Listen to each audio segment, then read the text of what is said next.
આજે અમે કેદારનાથની ટ્રીપ પૂરી કરી અને નીચે આવી ગયા છીએ અને કેદારનાથની ટ્રીપમાં અમે ઘણી વસ્તુ એક્સપિરિયન્સ કરી છે કે જે બહુ જરૂરી છે. એમાં સૌથી પહેલી વસ્તુ સાધન સામગ્રીની અંદર પગનું પ્રોટેક્શન. એટલે તમે જે શૂઝ તો પહેરેલા જ હશે પણ શૂઝ તમે ઉપર પહોંચો ત્યાં સુધીમાં પૂરા ભીના થઈ જશે. એટલે વરસાદ ગમે ત્યારે કેદારનાથમાં આવે, ગમે ત્યારે વરસાદ આવે છે એટલે તમારે ડબલ કવર, એક તો ફૂલ શૂઝ ઉપરનું કવર આવે જે શૂઝને ભીના ના થવા દે, અને સોક્સ ઉપરનું કવર આવે. અને કદાચ સોક્સ ઉપરનું કવર મળતું હોય એ બી ના લ્યો અને તમે પેલી દૂધ ભરવાની જે થેલી હોય ને એ વધારે મજબૂત હોય છે, એ સોક્સ ઉપર પહેરી લો તો તમને બેટર ફીલ થશે. એટલે ત્રણ જોડીનું બધું એક્સ્ટ્રા રાખો, કેમ કે એ ફાટવાની જ હોય, બહારનું ફાટી જશે અને અંદરનું ફાટી જશે, એટલે બે ત્રણ જોડી નહીં રાખવાની. પથ્થર વાળો વધારે એટલામાં. બીજી વસ્તુ તમારા સોક્સ અને હાથના મોજા, સોક્સ અને હાથના ગ્લવ્સ છે એની બી તમારે બે ત્રણ જોડી રાખવી પડે, કેમ કે સોક્સ છે ને એ ભીના થતા રહેશે અને ભીની વસ્તુ તમે પાછા પહેરશો તો તમને હાઇપોથર્મિયા અથવા ઠંડી લાગવાની શક્યતા રહેશે. એટલે હાથના મોજા બી 2 કે 3 જોડી જોશે. પછી માથું ઢાંકવા માટેનો જે ટોપો હોય એના બી બે જોશે. તમે કોટ જે પહેરો છો એ એક ગરમ કોટ ચાલશે, કેમ કે એ કદાચ બગડી બી જાય, ખરાબ થઈ જાય તો બી તમે પૂરી ટ્રીપ દરમિયાન તમે એકનો યુઝ કરી શકો. કેમ કે જો વધારે સામાન લઈ જશો તો બી તમને લઈ જવામાં મુશ્કેલ પડશે. બાકી કપડામાં તો કદાચ તમે કપડાં ના બદલાવો અને 1 જોડી અથવા 2 જોડી લઈ જાઓ તો ચાલશે, કેમ કે જેટલો ઓછો સામાન લઈ જશો તમારા માટે સારું છે. બીજી વસ્તુ આપણે વિચારતા હોય કે ત્યાં આપણે નાસ્તામાં જમવામાં આપણે ભાવશે નહીં, તો ચડતી વખતે અને ઉતરતી વખતે જનરલી તમે એક્સપિરિયન્સ કરશો કે તમને કોઈ વસ્તુ ખાવી ગમશે જ નહીં, અને જો તમે જમશો ને તો તમને વધારે શ્વાસ ચડશે. એટલે ચડતી ઉતરતી વખતે વધારે પ્રવાહીનું પ્રમાણ લેવાનું. પછી ORS પાવડર છે, ટેંગો પાવડર છે એ પીવાનો, એનો પ્રવાહી લેવાનું. કેળા ખાઈ શકો, બાકી વધારે પડતો નાસ્તો બને ત્યાં સુધી અવોઇડ કરજો, નકર તમને શ્વાસ વધારે ચડશે. ત્રીજી વસ્તુ કે તમે ચડતી વખતે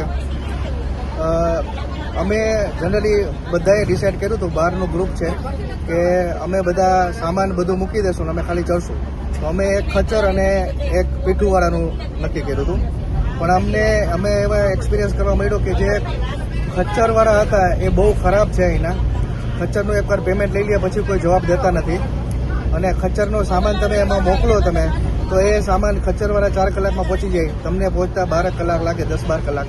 તો એ તમારો સામાન ગમે ત્યાં નાખી દેશે અને તમારો સામાન હવે એકદમ બગાડી નાખશે, અને તમારા સામાન ગોતવામાં તમને બહુ તકલીફ થશે. એટલે બેટર છે કે તમે વધારે સામાન હોય તો 2 પીઠુંવાળાને લઈ લો. અને પીઠુંવાળામાં ફાયદો એ થશે કે તમારે પેમેન્ટ એનું લાસ્ટમાં દેવાનું હોય, એટલે જ્યાં સુધી તમારું પેમેન્ટ નહીં આવે ત્યાં સુધી એ તમારી સાથે રહેશે. બાકી બધો સામાન તમે એમાં જ રાખો. તમારે જ્યારે ગરમ કપડાની જરૂર ના હોય ત્યારે ગરમ કપડામાં મૂકી શકો, જ્યારે ગરમ કપડાની જરૂર હોય ત્યારે લઈ શકો એમાંથી. કેદારનાથના વાતાવરણ ગમે ત્યારે ચેન્જ થતું રહે, થોડી વાર વરસાદ હોય, થોડી વાર તડકો આવશે, થોડી વાર ફૂલ ઠંડી લાગશે, એટલે તમારે કોટ કાઢતો રહેવો પડશે, ક્યારેક ઉપર પોંચો વરસાદ માટે પહેરતો રહેવો પડશે. તો એ વસ્તુ તમારે પીઠુંવાળો જોડે હોય ને તો ગમે ત્યારે પ્લસ માઇનસ તમે કરી શકો. અને પીઠુંવાળા સાથે નક્કી કરો ત્યારે એવી રીતના જ નક્કી કરવાનું કે જ્યાંથી સામાન લીધો ત્યાંથી એન્ડ પોઈન્ટ ઉપર એ પોતાનો સામાન મૂકે, કેમ કે એન્ડ પોઈન્ટ એટલે જ્યાં તમારી હોટલ હોય, હોટલનો તમારો રૂમ સુધી સામાન પહોંચાડી જાય. પીઠુંવાળો પહોંચાડશે, ખચ્ચરવાળો ક્યારેય નહીં પહોંચાડે. ને ખચ્ચરવાળો જ્યાં ઉતારશે ને એનું સ્ટેન્ડ હોય ત્યાં સુધી જ જાય, પછી ખચ્ચર આગળ ના જાય. ત્યાંથી તમારે 1/2 કિલોમીટર કે 1 કિલોમીટર સુધી કદાચ સામાન લઈને બી ચાલવું પડે જો તમે ખચ્ચરમાં ગયા તો. પીઠુંવાળો છેક સુધી આવશે તમારી જોડે, હોટલ સુધી માલ પહોંચાડશે. અને ચડતી અને ઉતરતી વખતે તમારી સાથે ખાલી તમારો મોબાઈલ, તમારા જે ખર્ચ કરવા માટેના રૂપિયા અને હાથમાં લાકડી એટલાનો જ ઉપયોગ કરજો. અને લાકડીમાં બી મેં એક્સપિરિયન્સ એવો કર્યો છે કે લાકડી બને ત્યાં સુધી થોડીક લાંબી રાખવી, ટૂંકી નહીં રાખવાની. એટલીસ્ટ તમારા કાન સુધી પહોંચે ને એટલી રાખવાની, તો તમે તમારા લાકડીનો પૂરો સપોર્ટથી તમે એની ઉપર વજન આપી અને તમે ચડતી ઉતરતી વખતે એની ઉપર વજન મૂકી શકશો. આજનો અમારો એક્સપિરિયન્સ જો ચડવામાં અને ઉતરવામાં જે હતો એ તમારી સાથે શેર કર્યો છે, કેમ કે આટલી વસ્તુ અમને વધારે યોગ્ય લાગી. બીજું કે નાના છોકરાઓને અને મોટી ઉંમરનાઓને બને ત્યાં સુધી પીઠુંમાં, ખચ્ચરમાં કે ચાલીને બને ત્યાં સુધી આ ટ્રીપ ના કરવી, કારણ કે ટ્રીપ ઘણી મુશ્કેલ છે. ઘણા અલગ અલગ એમાં એક્સપિરિયન્સ બહુ ખરાબ થઈ છે. એટલે નાના છોકરાઓને અમે જોયું છે કે વર્ષ 2 વર્ષના છોકરાઓને બી માણસો જોડે લઈને ચડે છે. છોકરાઓ રોતા હોય છે કારણ કે રસ્તામાં વરસાદ ચાલુ હોય છે, પલળતા હોય છે, ઠંડી લાગતી હોય, પછી તમારે પાસે બીજો કોઈ ઓપ્શન નથી કે ત્યાં તમે પાછા કાંઈ કરી શકો. બરાબર છે. એટલે બને ત્યાં સુધી હેલિકોપ્ટરની અંદર બને ત્યાં સુધી ઉંમરવાળા લોકો અને નાના છોકરાઓને જવું, બાકી જવું નહીં, હાલીને કે કોઈ સમજે. અને તમે જો ડિસિઝન ખચ્ચર અને પીટુમાની બંને વચ્ચેથી જો ડિસિઝન લેવા માંગતા હોય કે આમાંથી કયું બેટર છે, તો ખચ્ચરમાં અમારી નજર અમે 3-4 લોકો ખચ્ચરમાંથી પડેલા અમે જોયેલા છે, ચડતી વખતે અને ઉતરતી વખતે. એટલે ખચ્ચરમાંથી લોકો વધારે પડે છે. આખો રસ્તો ભીનો હોય છે, આખા રસ્તામાં ગારો હશે. આખા રસ્તામાં તમે ચડશો ત્યાં સુધી 80 થી 90% રસ્તામાં તમને ગારો જ મળશે. એટલે પીટુ બેટર છે. પીટુ એટલા માટે બેટર છે કેમ કે એ ચડાવવાવાળો માણસ હોય છે અને એને પોતાની બુદ્ધિ હોય છે કે મારે કઈ રીતના ચાલવું. ખચ્ચરમાં એટલી પેલું નથી હોતું. અને તમે તમારું સ્વાસ્થ્ય જાળવવું બહુ જરૂરી છે. બને ત્યાં સુધી મેડિસિનો હાથમાં રાખવી જરૂરી છે, કારણ કે ઉપર જેમ જેમ પહોંચશો ને એમ ઓક્સિજનનો તકલીફ પડશે બધાને, એટલે માથું પકડશે. સૌથી મોટો પ્રોબ્લેમ માથાનો આવશે. એટલે મેડિસિન પૂરતી સાથે લઈને જવી. એમાં ખાસ તો એક એસિડિટી, ઉલટીની ગોળી અને એક દુખાવા, કરતર, તૂટ માટેની ગોળી, આ તો રાખવી જ તમારી સાથે. અને ચડતી વખતે અને ઉતરતી વખતે આજુબાજુની વસ્તુ જોઈ અમુક જગ્યાએ તમારે સપોર્ટ માટેની પેલું રાખેલું છે. જ્યાં સપોર્ટ હોય ત્યાં સપોર્ટ લઈને ચાલો. અને કોઈ એવી જગ્યા હોય સાંકડી જગ્યા, ત્યાં થોડી વાર ઊભા રહી જાઓ, કેમ કે ખચ્ચરવાળા અને પીઠુવાળા એ ફૂલ સ્પીડમાં જતા હોય છે. ઘણીવાર તમે ધક્કો બી મારી દે. મારી વાઈફને એક પીઠુવાળાએ પાછળથી એનું લાકડું લાગી ગયું હતું. એટલે એ બી એક વસ્તુ છે ને બહુ જરૂરી છે કે તમારી સેફટી રાખો. જો બહુ વધારે પીઠુવાળા અથવા ઘોડાવાળા નીકળે તમારી બાજુમાં, તો બેટર છે કે થોડીક વાર તમે કોઈ જગ્યાએ ઊભા રહી જાઓ. ઊભા રહી અને પછી એ લોકો નીકળી જાય. આપણે 2 મિનિટ 5 મિનિટ વધીને 1 કલાકનો ફરક પડશે, પણ તમારી સેફટી બહુ જરૂરી છે. એટલે સેફટી રાખીને ચાલો, એ બહુ મહત્વનું છે. આખા રસ્તે તમારે પાણીની ચિંતા કરવાની જરૂર નથી, કારણ કે આખા રસ્તે પાણી કન્ટિન્યુઅસ ગવર્મેન્ટે બધે પોઈન્ટ મૂકેલા છે. નદીનું સીધું સારું પાણી મળે છે. અને પાણીની બોટલ બને ત્યાં સુધી સાથે ના લેવી.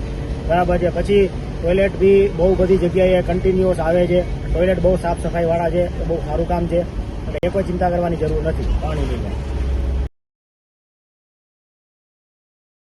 જય કેદારનાથ. હવે કેદારનાથ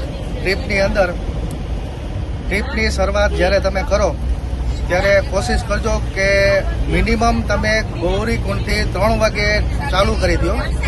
કેમ કે 3 વાગ્યા પછી જો ગૌરીકુંડથી તમે ચાલુ કરશો તો વચ્ચે તમને ખચ્ચરવાળા અને પીઠુવાળા બહુ નડશે અને એનાથી બહુ સાવચેત રહેવું પડે છે. કેમ કે એ લોકો સ્પીડમાં જાય છે, ક્યારેક તમને ધક્કો મારી દો, તમને ઘણીવાર લગાડી દે. એટલા માટે બને ત્યાં સુધી ટ્રીપ બની શકે તો એની પહેલાં બી ચાલુ કરી દો તો વધારે સારું. તો તમને વચ્ચે તમને ખચ્ચરવાળા અને પીઠુવાળા ઓછા નડશે. અને બીજી વસ્તુ, તમે જ્યારે ટ્રીપની શરૂઆત કરો ત્યારે તમારી જ્યાં હોટલ હોય ત્યાં તમારી ગાડી ડાયરેક્ટ તમારી ગૌરીકુંડ સુધી જશે નહીં. તમારી ગાડી સીતાપુર પાર્કિંગ સુધી જશે અને સીતાપુર પાર્કિંગથી તમારે 1 થી 1.5 કિલોમીટર હાલી અને ટેક્સી સુધી પહોંચવાનું રહેશે. ટેક્સી તમને 5 કિલોમીટર આગળ લઈ જશે, એ ગૌરીકુંડ સુધી લઈ જશે. અને તમારી ટ્રીપની શરૂઆત જ્યાં ટેક્સી પાર્કિંગનું એન્ડ હશે અને ત્યાંથી જ શરૂઆત થશે. બીજું કે કોઈ પીઠુવાળા તમારા ઓળખીતા હોય અથવા તમારા કોઈ ફેમિલીવાળા કોઈ ગયા હોય એની પાસે નંબર હોય તો તમે એને પહેલેથી કહી રાખો કે તાકે ડાયરેક્ટ ત્યાં ગૌરીકુંડ સુધી પીઠુવાળા આવી જાય અને ત્યાંથી તમારો સામાન પિકઅપ કરી લે. અને સામાનની અંદર બને ત્યાં સુધી ખાલી તમારી સાથે મોબાઈલ ખર્ચ કરવા માટેના પૈસા અને લાકડી એટલું જ રાખજો. બાકી પીઠુવાળો તમારો લાસ્ટ સુધી તમારી સાથે રહેશે. અને પીઠુવાળામાંથી તમારે કોઈ બી સામાન મૂકવી હોય તો તમે એ ડાયરેક્ટ મૂકી શકો. કેમ કે અમુક જગ્યાએ તમારે ગરમ કપડાની જરૂર પડશે, અમુક જગ્યાએ તમારે રેનકોટની જરૂર પડશે. બીજી વસ્તુ કે ચડતી વખતે તમે ખાલી કન્ટિન્યુ તમે ચાલવાનું ચાલુ રાખજો. ધીરે ધીરે ચાલજો. સ્પીડમાં ચાલશો તો શ્વાસ ચડશે. ગેપ ઓછો લેજો. બહુ શ્વાસ ચડે તો 20 થી 30 સેકન્ડનો ગેપ લઈ અને પાછો ધીમે ધીમે ચાલુ રાખજો. બને ત્યાં સુધી મોટો ગેપ ના લેતા, મોટો રેસ્ટ ના લેતા. અને આખી ટ્રીપ દરમિયાન 2 થી 3 5-10 મિનિટનો રેસ્ટ લેજો, નહીંતર તમને પહોંચવામાં બહુ વાર લાગી જશે. અને બીજું એ કે તમે ટ્રેક દરમિયાન બહુ પ્રોબ્લેમ લાગે, થાકી જાઓ, તો રસ્તામાં પીઠુવાળા અને ખચ્ચરવાળા અવેલેબલ જ હોય છે ગમે ત્યારે. એટલે એ કાંઈ ટેન્શન લેતા નહીં કે ભાઈ વચ્ચે થાકી જશે તો શું થશે. પીઠું ખચ્ચર થોડોક જોખમી છે, કેમ કે અમારી નજર સામે 2-3 જણા ખચ્ચરમાંથી પડી ગયા. એક બેન જ પડી ગયા હતા બિચારા, અને બધા એને ઊભા કર્યા હતા. અને ખચ્ચરવાળાને કોઈ લાગણી હોતી નથી, એ કોઈ જવાબ દેશે નહીં. કદાચ ઉપરથી પડી ગયો છે તો તમને ઊભા બી કરવા નહીં આવે. બીજી વસ્તુ કે તમે નાઇટ સ્ટે કરો ત્યારે 2 દિવસનો નાઇટ સ્ટે રાખજો, કેમ કે નાઇટ સ્ટેની અંદર તમે જ્યારે પહોંચો તે સાંજ પડી જશે, અને સાંજ પડી અને તમે થાકેલા હશો અને ડાયરેક્ટ તમને લાઇનમાં ઊભવાનું થશે. એટલે એ દિવસ તમારા માટે બહુ હેક્ટિક થઈ જશે. અને જો તમે દર્શન કરીને ડાયરેક્ટ નીકળી જશો તો બી બીજા દિવસે તમે ફૂલ થાકી જશો. અને જો તમારે અભિષેક કરવો હોય તો અભિષેકની સવારે 5 વાગે એની ટિકિટ કાઉન્ટર ખુલે છે, અને 5 વાગે તમે એની ટિકિટ લ્યો, પછી એનો અભિષેકનો વારો બપોરે આવે છે. અને બીજો અભિષેક રાતે 2 વાગે ચાલુ થાય, અને એની ટિકિટ કાઉન્ટર સાંજે 5 વાગે ખુલે છે. અમે રાતે 2 વાગ્યાનો અભિષેક લીધો હતો. અને સાંજનો અભિષેક લેવો હોય કે બપોરનો અભિષેક લેવો, પણ લાઈનમાં તમે 2 વાગ્યા ઉભે રહી જાય, એટલે ટાઈમ તમારો વહેલો આવી જાય. તો અમે સાંજનો અભિષેક લીધો તો એની ટિકિટ કાઉન્ટર 5 વાગે ખુલતી હતી, પણ અમારે 2 વાગ્યાથી લાઈનમાં ઊભું પડ્યું. 2 વાગ્યાથી લાઈનમાં ઊભો, પછી તમને 5 વાગે એની ટિકિટ કાઉન્ટર ખુલે ત્યારે તમને એની ટિકિટ મળે. પણ તમે 5 વાગે ટિકિટ લેવા માટે ડાયરેક્ટ જશો તો બી તમને કદાચ ટિકિટ મળે, તમને અભિષેક માટેની ટોકન મળે અથવા ના બી મળે, એવું બી થાય. બરોબર, એટલે તમે મિનિમમ 2 નાઇટનું સ્ટે કરજો. બીજી વસ્તુ, ત્યાં કોઈ બી હોટલ લ્યો, હોમ સ્ટે લ્યો અથવા ટેન્ટ લ્યો, ત્યાં ખાલી ફેસિલિટીમાં તમે સૂવા માટેની, ઓઢવા માટેનું અને કોઈક જગ્યાએ તમને ખાલી ગીઝર મળશે, એના સિવાયની કોઈ ફેસિલિટી મળશે નહીં. અને જે બી હશે તે અલગથી પ્રાઇવેટ રૂમ મળવાની શક્યતા બહુ ઓછી છે, કેમ કે ત્યાં માલ પહોંચાડવો અઘરો છે, એટલા માટે ત્યાં બહુ એટલું બધી ફેસિલિટી મળશે નહીં. અને એના માટે જો જમવા માટે તમે વિચારતા હોય તો જમવા માટે તમે ફૂડ પેકેટ લઈ જાઓ તો બેટર છે. જો સામાન ના ઉપાડવો હોય તો તમે તમારી હોટલની અંદર તમારું મોર્નિંગનો બ્રેકફાસ્ટ અને ડિનર ઇન્ક્લુડ ના કરતા, કેમ કે ત્યાં કંઈ જમવાનું સારું મળશે નહીં. તેના કરતાં બેટર કે મંદિરની સામે જે હોટલો છે ત્યાં જમવાનું બહુ સારું છે. તો સવારનો બ્રેકફાસ્ટ બી સારો મળે છે અને ડિનર બી સારું મળે છે. એટલે ફૂડ પેકેટ ઉપર રહી શકો, અથવા તમે સામે મંદિરની સામે જે હોટલો છે ત્યાં તમે જમી શકો. જો બને ત્યાં સુધી તમે હોટલની અંદર બ્રેકફાસ્ટ અને ફૂડ ઇન્ક્લુડ કરતા નહીં. હર હર મહાદેવ. ઓમ નમઃ પાર્વતી પતે. હર હર Mahadev. Okay, bye bye, thank you.